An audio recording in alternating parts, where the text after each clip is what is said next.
আসসালামু আলাইকুম। ওয়ালাইকুম আসসালাম ভাই। রাজু ভাইয়া কেমন আছেন? আলহামদুলিল্লাহ ভাই, ভালো আছেন? আলহামদুলিল্লাহ। আমার যে কি ভালো লাগতেছে ভাইয়া, আমি বলে বোঝাতে পারবো না। আমি অনেক দিন ধরে চেষ্টা করতেছি এই রাজু ভাইয়ের সাথে কথা বলার, কন্ট্যাক্ট করার, কোনোভাবেই পারতেছি না। আজকে রানা ভাইয়ের মাধ্যমে আপনার সাথে কথা বলার সুযোগ হলো, আলহামদুলিল্লাহ খুব ভালো লাগতেছে, বলে বোঝাতে পারবো না। আজকে আমার ছোট্ট একটা মানুষ আমার পক্ষ থেকে আপনাকে জানাচ্ছি একগুচ্ছ শিশির সিক্ত রক্তিম গোলাপের অকৃত্রিম শুভেচ্ছা, অভিনন্দন ও বুক ভরা ভালোবাসা। দোয়া করবেন আমি যেন ভালো কিছু করতে পারি, কারণ আপনাদের ছোট ভাই আমি। দোয়া করবেন যাতে আমি ভালো কিছু করতে পারি। অবশ্যই অবশ্যই সবসময় দোয়া করি যাতে আপনি এগিয়ে যান। আমার জন্য দোয়া করবেন, আমার একটু পাশে থাকবেন।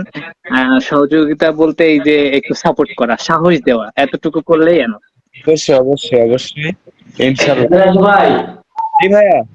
আমি একটা গ্রুপ করতেছি মেসেঞ্জারে, গ্রুপে সবাই জয়েন করবেন। সবার কথা বা কথা কিছু বলার থাকলে ওই গ্রুপেই বলবেন।